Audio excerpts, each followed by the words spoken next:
폐하. 더 이상 이숙번을 두시면 안 됩니다. 태종의 침전에 사간원 대사관의 다급한 목소리가 울려 퍼집니다. 태종의 눈빛이 차갑게 번뜩입니다. 창밖으로 번개가 내리치고 그 순간 태종의 마음속에도 결단의 칼날이 섬광처럼 스칩니다. 20해 가까이 자신의 그림자처럼 따라다닌 신복, 두 번의 왕자의 난에서 자신의 검이 되어준 이숙번. 하지만 이제 그는 세자에게 다가가 자신의 뜻을 거스르고 있습니다. 태종은 천천히 일어섭니다. 그의 결단은 이미 내려졌습니다.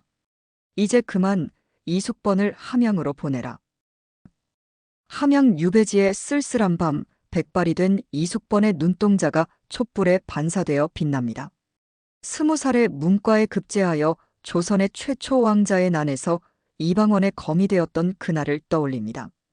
정도전의 피가 튀던 순간 태종의 총애를 받던 영광의 시간, 그리고 자신의 교만함이 가져온 몰락의 길까지. 창밖에서 비가 내리기 시작합니다. 세종의 부름이 곧 닿을 것이라는 예감은 없었습니다.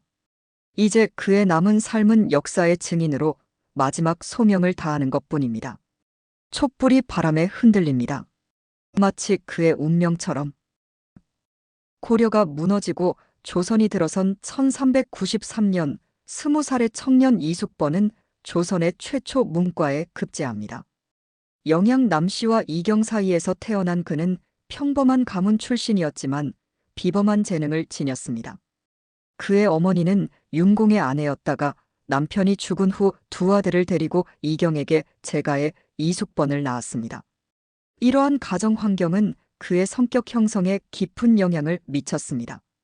어려서부터 영특하고 지략이 있었으며 기억력이 비상했던 이숙번은 문과 급제 후 좌습류를 지내며 관직 생활을 시작합니다.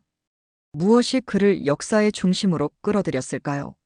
그것은 바로 이방원과의 만남이었습니다. 이방원은 당시 태조 이성계의 5번째 아들로 왕위 계승에서 밀려나 있었지만 뛰어난 능력과 날카로운 정치적 감각을 지녔습니다. 민무구와 민무질 형제의 주선으로 이방원과 처음 만난 이숙번은 자신의 운명이 바뀌는 순간을 맞이합니다. 그런 일쯤은 손바닥 뒤집는 일보다 쉬운 일이다. 이방원이 자신을 도와줄 수 있겠냐는 질문에 이숙번은 이렇게 패기 있게 답했습니다. 그의 대담함과 자신감은 이방원의 마음을 사로잡았고 이로써 그들의 깊은 인연이 시작됩니다. 이숙번은 점차 이방원의 핵심 측근으로 자리 잡아갑니다. 1398년 한나라의 운명을 뒤바꾸는 중대한 사건이 벌어집니다. 태조 이성계는 첫 번째 부인인 한씨의 아들인 방과를 제치고 두 번째 부인인 강씨의 아들 방석을 세자로 책봉합니다. 그리고 정도전을 비롯한 신진 사대부들은 이성계의 뜻을 받들어 방석을 중심으로 새로운 정체 질서를 구축하려 했습니다. 이는 이방원과 그를 지지하는 세력에게는 받아들일 수 없는 현실이었습니다. 제1차 왕자의 난이 시작되는 순간 지안산 군사로 있던 이숙번은 결정적인 역할을 맡게 됩니다. 이방원의 지시에 따라 그는 병력을 신속하게 집결시켜 경복궁으로 진격합니다. 궁궐을 향해 나아가는 군사들의 발소리가 밤의 고요함을 깨뜨립니다. 이들의 목표는 명확했습니다. 정도전과 그의 일파를 제거하고 세자방석의 세력을 무력화하는 것이었습니다. 경복궁에 도착한 이숙번은 군사들을 이끌고 정도전이 있는 곳으로 향합니다. 그의 눈빛은 냉혹했고 손에 든 검은 결연한 의지를 담고 있었습니다. 궁궐의 좁은 복도를 따라 걸으며 그는 자신의 운명이 이 순간에 달려있음을 직감했습니다. 마침내 정도전과 마주한 이숙번은 주저없이 검을 겨누었고 정도전의 일파는 그날 밤 몰살당했습니다.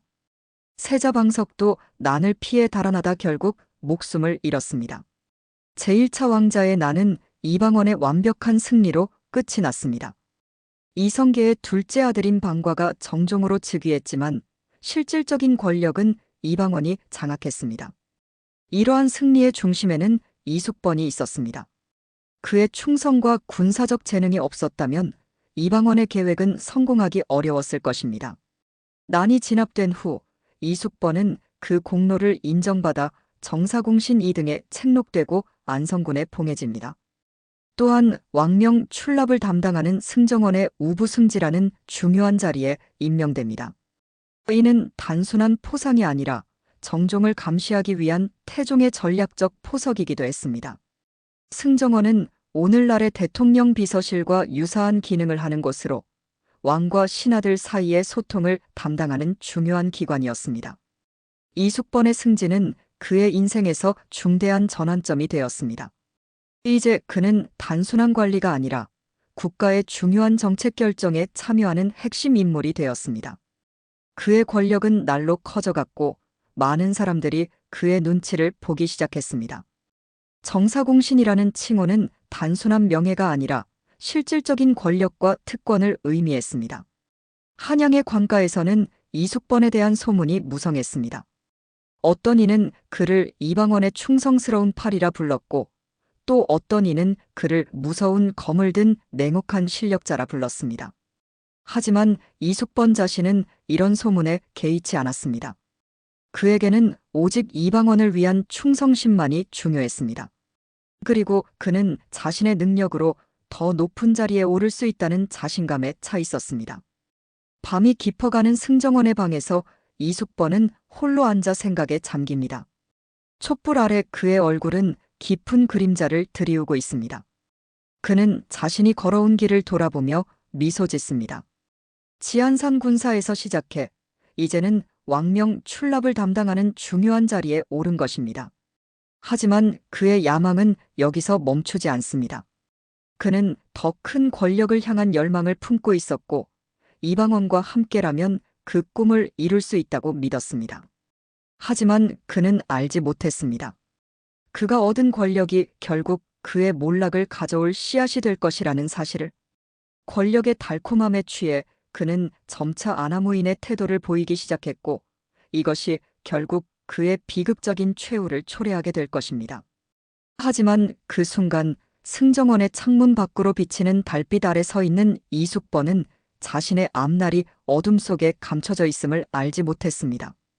정종 원년인 1399년 이숙번은 승정원 좌부승지로 승진합니다.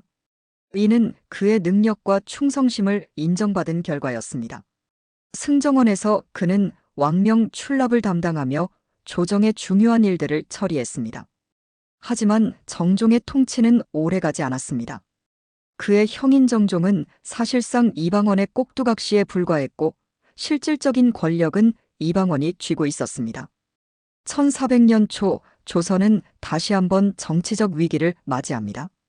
이방원과 반목하던 그의 형 이방간이 박포의 선동에 의해 군사를 일으킨 것입니다. 제2차 왕자의 난의 시작이었습니다. 개성에서 발생한 이 전투에서 이숙번은 다시 한번 이방원의 충성스러운 검이 되었습니다. 눈보라가 몰아치는 개성의 전장에서 이숙번은 이방간의 군사들과 맞닥뜨립니다. 그들은 이숙번을 향해 집중적으로 화살을 쏘았지만 놀랍게도 어느 하나도 그를 맞히지 못했습니다. 마치 하늘이 그를 보호하는 듯 했습니다. 이숙번은 용맹하게 싸우며 반란군을 진압했고 교전이 끝난 후에는 직접 이방간에게 변란의 이유를 물었습니다. 왜 이런 어리석은 일을 벌인 것이오? 이제 돌이킬 수 없는 강을 건넜소. 이숙번의 차가운 목소리가 패배한 이방간에게 울려 퍼졌습니다. 그의 눈빛은 승리자의 그것이었고 그 자신도 이제 자신의 정치적 미래가 더욱 밝아졌음을 느꼈습니다. 제2차 왕자의 난이 진압된 후 이방원은 마침내 왕세자로 책봉되어 정치와 군사적 실권을 장악하게 됩니다. 이숙번 역시 중추원부사이자 동지좌군절제사라는 중요한 자리에 임명됩니다. 그리고 마침내 1401년 정종이 양위하고 이방원이 태종으로 즉위합니다. 이숙번은 태종의 즉위에 크게 기여한 공로로 좌명공신 1등에 책록됩니다. 당시 29세에 불과했던 그는 6번째의 위차에 해당할 정도로 큰 공을 인정받았고 이후 더욱 강력한 권력을 갖게 됩니다. 태종은 즉위 후 이숙번을 안성군에 봉했습니다.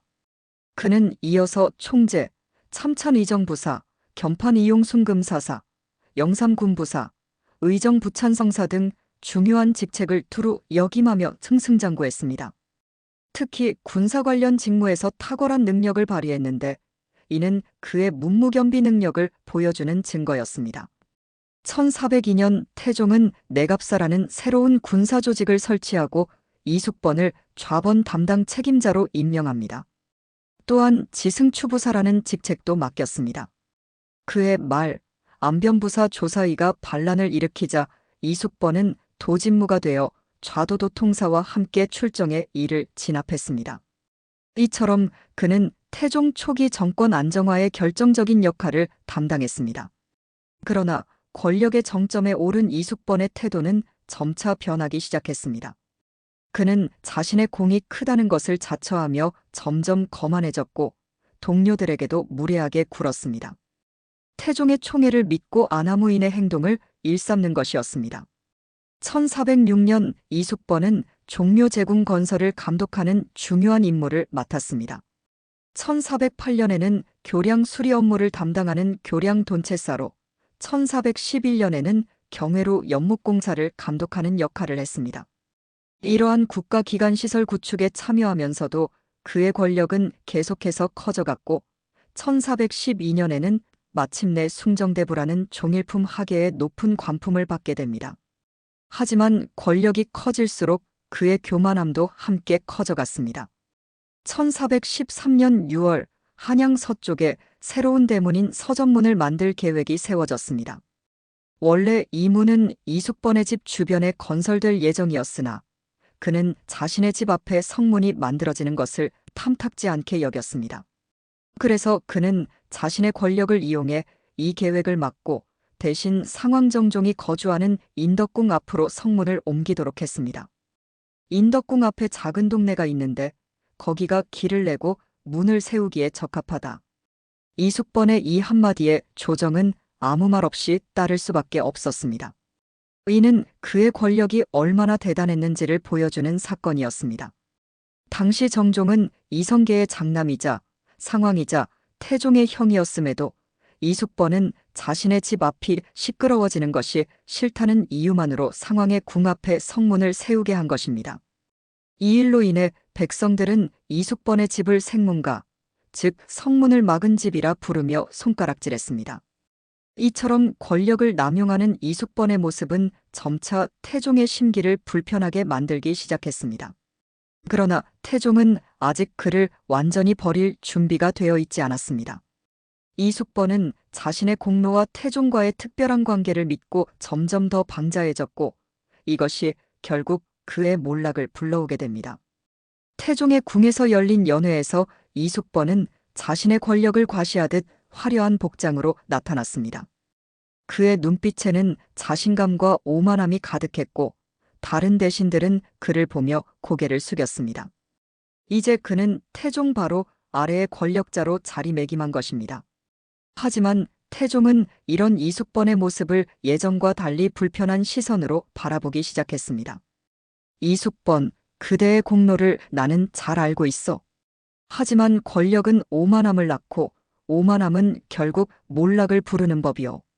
태종의 조용한 경고가 연회장에 울려 퍼졌지만 권력의 달콤함에 취한 이숙번은 이 말의 의미를 깊이 새기지 못했습니다. 그는 여전히 자신이 태종의 총애를 받고 있다고 믿었고 그 믿음은 그의 행동을 더욱 대담하게 만들었습니다. 하지만 그가 알지 못했던 것은 태종의 인내심에도 한계가 있다는 사실이었습니다. 1413년 겨울 한양은 차가운 북풍에 뒤덮여 있었습니다. 태종 13년 이숙번의 권력은 정점에 이르렀지만 그의 행동은 점점 더 무례해지고 있었습니다. 이 시기에 그는 조정의 중요한 결정에 깊이 관여했고 많은 신하들은 그의 눈치를 보기 시작했습니다. 그러나 그의 태도는 점차 아나무인이 되어갔고 이는 결국 그의 몰락을 초래하는 씨앗이 되었습니다. 태종 14년인 1414년 설날 상왕정종과 태종이 만나는 자리가 마련되었습니다. 이 자리에서 이숙번과 하류는 국왕에게 예를 갖추지 않고 오만한 태도를 보였습니다. 그들은 의정부 관리들과 함께 풍악을 울리며 무례한 행동을 일삼았습니다. 사간원은 즉시 이의를 탄핵하고 이숙번과 하륜에게 벌을 내릴 것을 간청했습니다. 이숙번과 하륜은 신하로서 해서는 안 되는 행동을 했습니다. 엄중한 처벌이 필요합니다. 사간원의 탄핵에 태종은 처음에는 이를 만류했습니다. 하지만 이숙번과 하륜은 이에 분노해 오히려 자신들을 탄핵한 사간들을 벌해달라는 상소를 올렸습니다.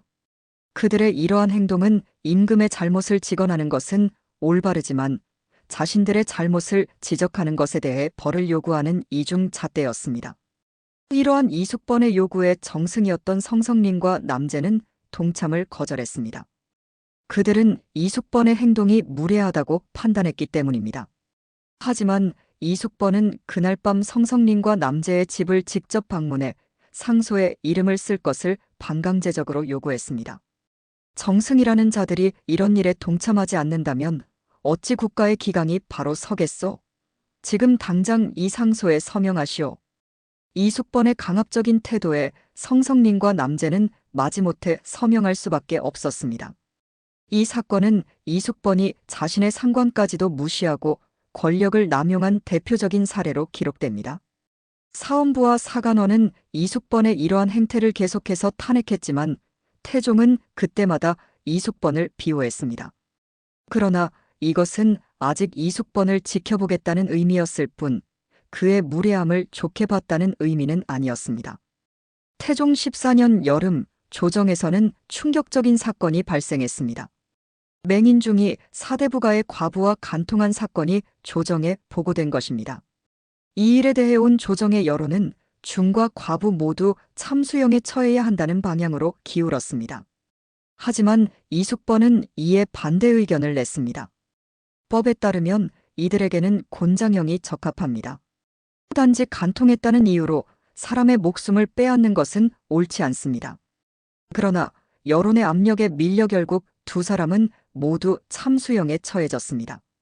이에 불만을 품은 이숙번은 궁궐에 나오지 않고 심지어 태종의 부름까지 무시하며 그의 심기를 건드렸습니다. 더 나아가 그는 세자 이재양녕대군을 찾아가 태종의 정책을 간접적으로 비판했습니다. 여론에 밀려 사람을 억울하게 죽였으니 이런 미친 짓이 어디 있겠습니까? 법과 정의가 무시되는 나라가 어찌 바로 서겠습니까? 이러한 이숙번의 발언은 즉시 태종에게 보고되었습니다. 이 사건은 태종이 이숙번을 의심하기 시작하는 결정적인 계기가 되었습니다. 이숙번이 과부와 중의 참수형에 반대한 것은 의외로 보일 수 있지만 그의 가정 환경과 연관이 있을 수 있습니다. 그의 어머니가 재가한 여성이었기 때문에 그는 간통한 과부의 처형에 특별한 반감을 가졌을 가능성이 높습니다. 이숙번의 불만은 여기서 그치지 않았습니다. 예전에 자신의 부하였던 박은이 우의정에 임명되었다는 소식에 그는 은근히 불평을 늘어놓았고 이 역시 태종의 귀에 들어갔습니다. 박은이 무슨 능력으로 우의정이 되었단 말인가? 내가 그를 가르칠 때만 해도 그는 별 볼 일 없는 신하였어. 실제로 박은은 이숙번보다 3살 많았고 이숙번보다 8년 먼저 과거에 급제한 선배였습니다. 그러나 왕자의 난 이후 이숙번이 출세가도를 달리면서 박은을 앞서가게 되었고 이제 와서 박은이 자신보다 높은 지위에 오르자 불만을 표현한 것입니다.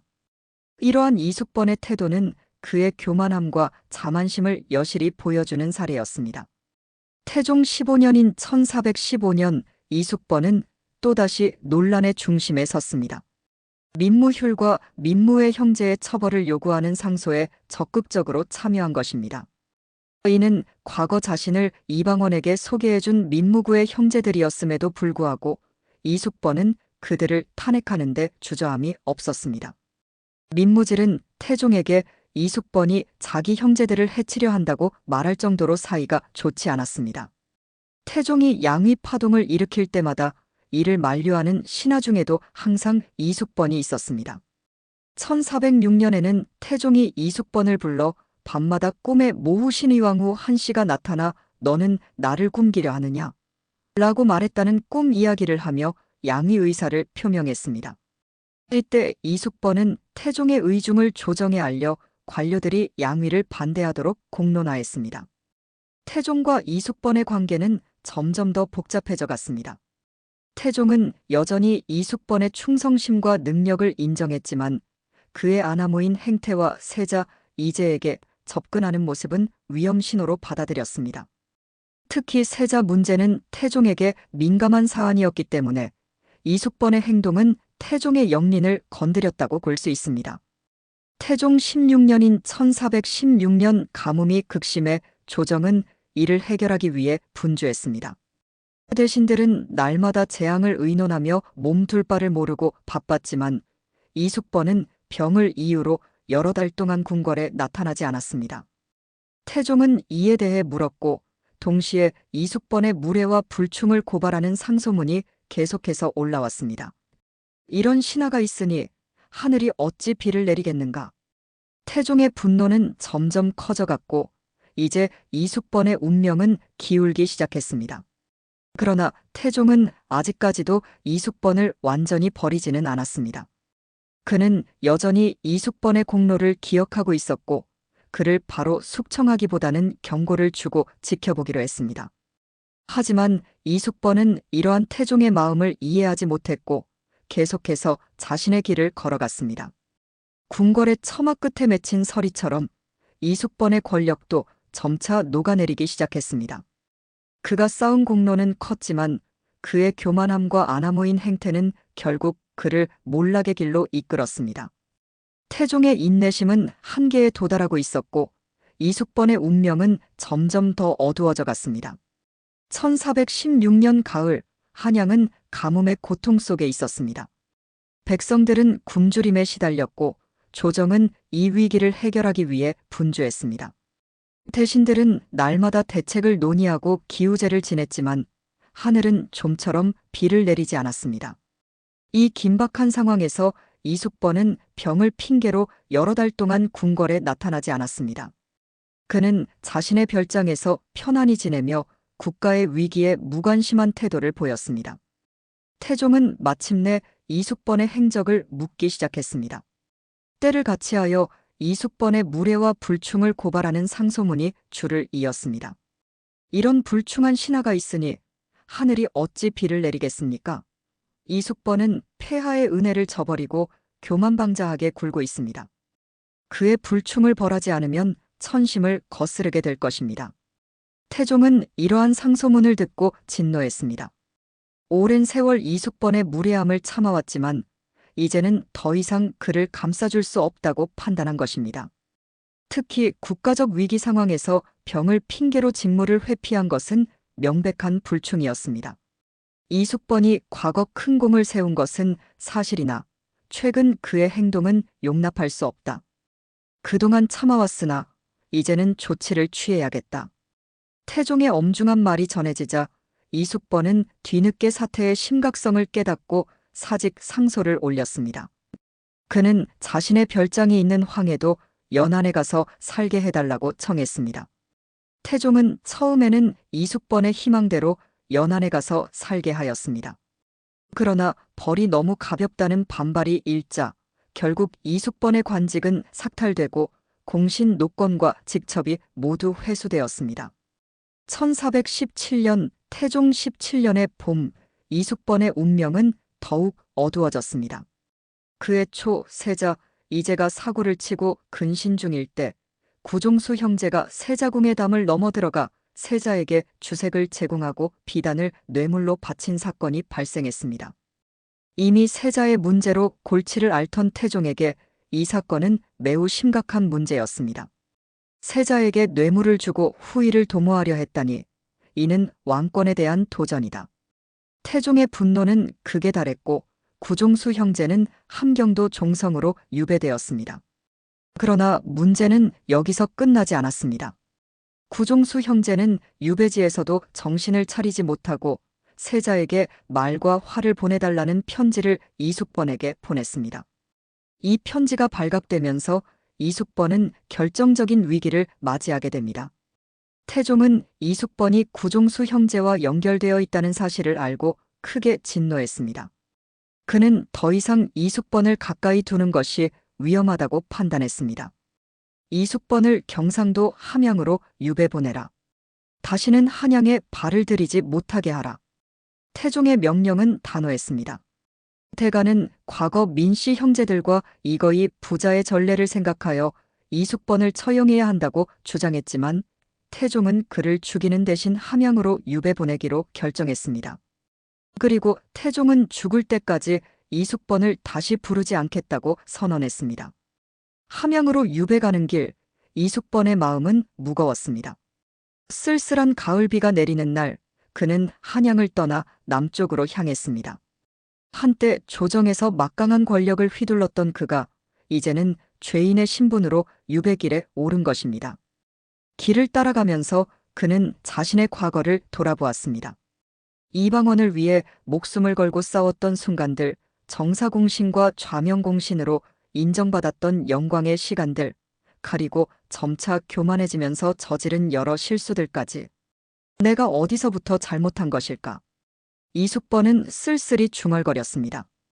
그의 눈에는 이제 후회의 빛이 서려 있었습니다. 하지만 이미 모든 것이 늦었습니다. 그는 함양에서 남은 생을 보내야 했습니다. 태종이 이숙번을 유배 보낸 이유에 대해서는 여러 해석이 있습니다. 일각에서는 최측근까지도 내칠 수 있다는 것을 보여주기 위한 것이라는 분석이 있습니다.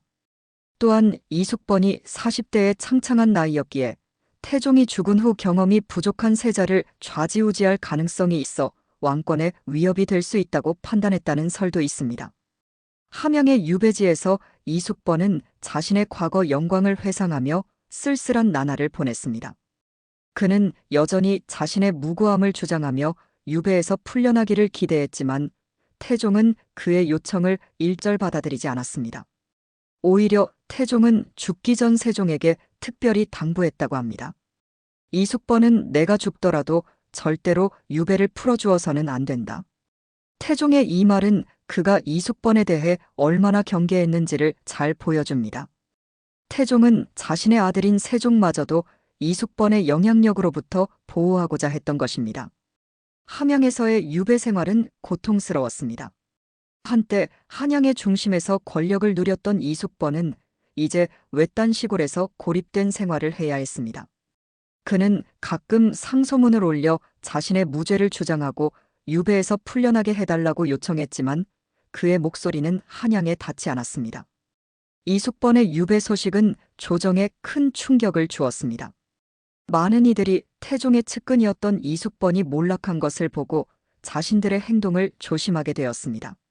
이는 태종의 왕권 강화 정책의 일환으로 볼 수도 있었습니다. 태종께서 이숙번마저 버리셨다. 우리도 조심해야 한다.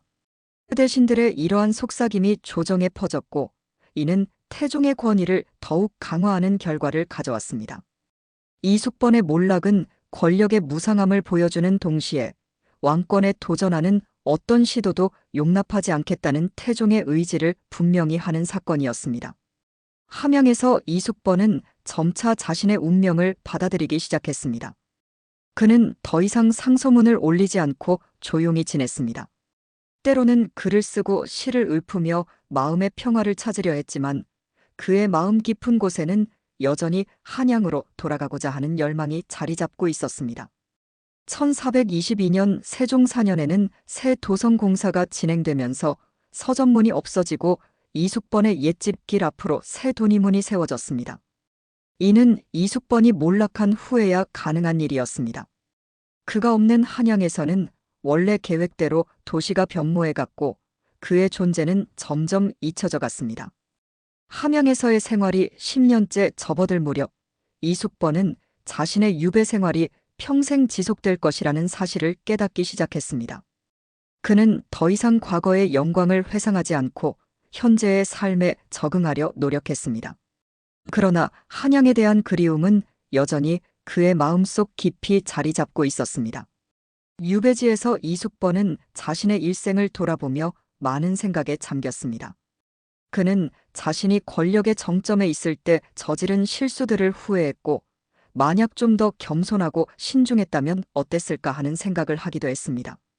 그러나 이미 지나간 일들은 돌이킬 수 없었고 그는 유배지에서의 삶을 받아들일 수밖에 없었습니다.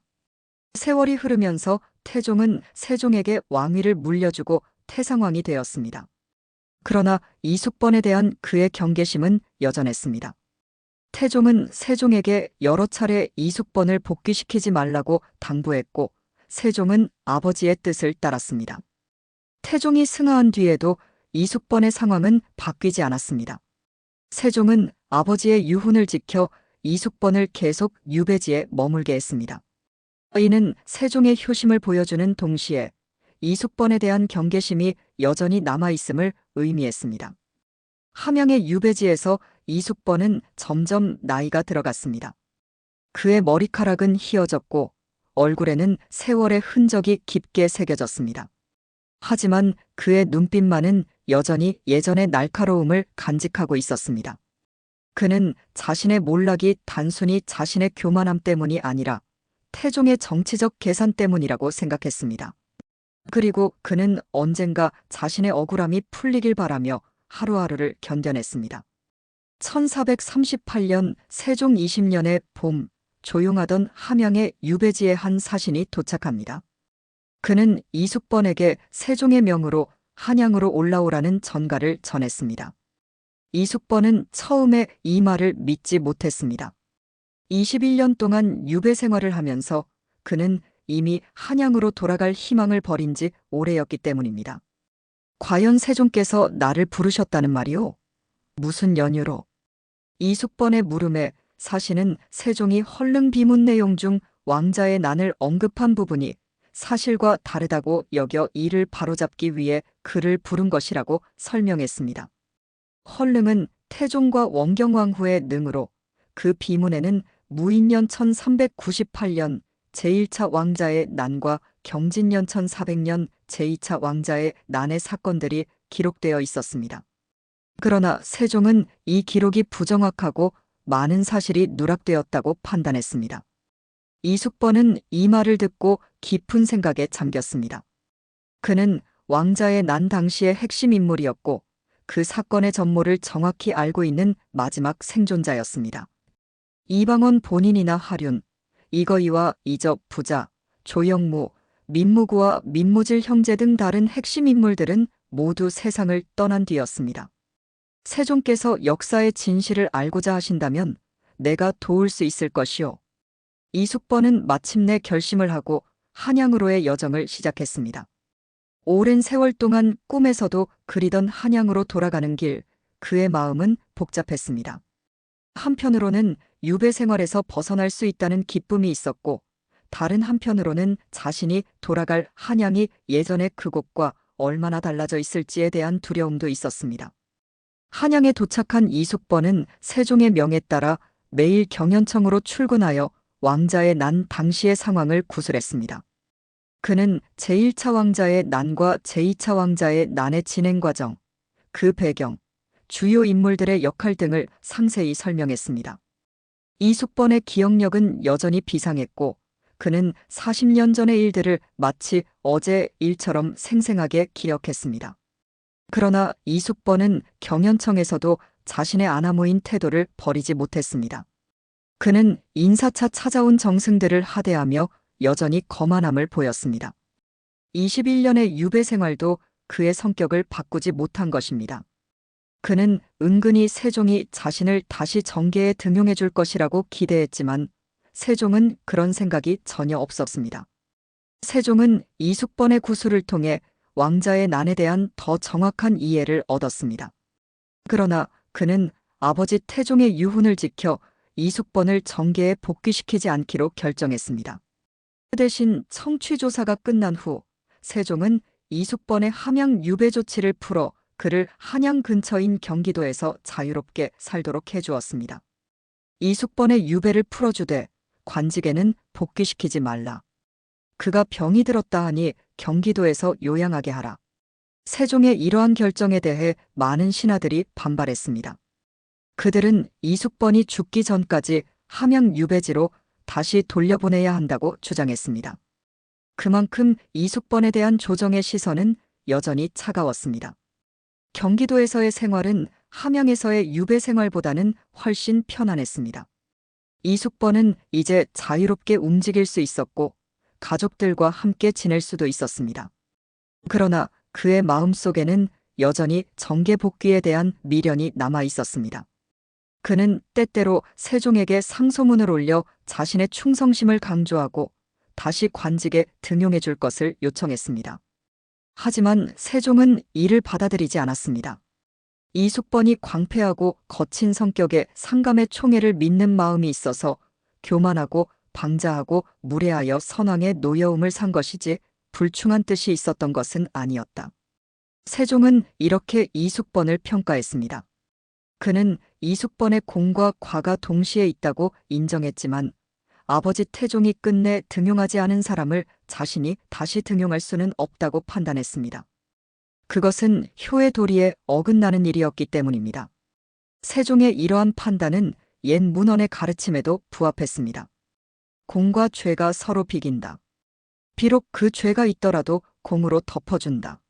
이러한 가르침에 따라 세종은 이숙번의 죄를 모두 묻지는 않았지만 그렇다고 그를 다시 정계에 복귀시키지도 않았습니다. 경기도에서의 생활이 2년째 되던 해인 1440년 세종 22 이숙번은 67세의 나이로 세상을 떠났습니다. 그의 부음을 들은 세종은 관곽, 송진, 종이 이름권을 하사했습니다. 이는 왕이 신하의 죽음을 애도하는 표시였지만 이숙번의 위상이 예전 같지 않음을 보여주는 것이기도 했습니다. 이숙번의 죽음은 한 시대의 마감을 의미했습니다. 그는 조선 건국 초기의 격변기를 몸소 겪은 마지막 인물 중 하나였고 그의 삶은 권력의 부침을 생생하게 보여주는 사례였습니다. 그는 정사공신과 좌명공신으로 큰 공을 세웠지만 결국 자신의 교만함과 방자함으로 인해 몰락했습니다. 이숙번의 생애는 권력의 무상함을 보여주는 교훈적인 이야기로 후대에 전해졌습니다. 그는 탁월한 능력과 충성심을 가진 인물이었지만 자신을 절제하지 못하고 권력에 취해 결국 모든 것을 잃었습니다. 그의 이야기는 신화된 자의 도리와 권력의 올바른 사용에 대한 중요한 교훈을 담고 있습니다. 시호는 충숙이었습니다. 충은 그의 공적을, 숙은 그의 몰락을 상징하는 듯 했습니다.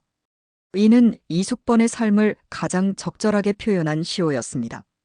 그는 충성으로 시작해 숙연한 최후를 맞이했기 때문입니다. 세종은 이숙번의 장래가 끝난 후 하륜에 대해서도 평가했습니다. 재상의 채모는 있지만 여염의 청탁까지 시간을 끌며 두루 말하곤 했다.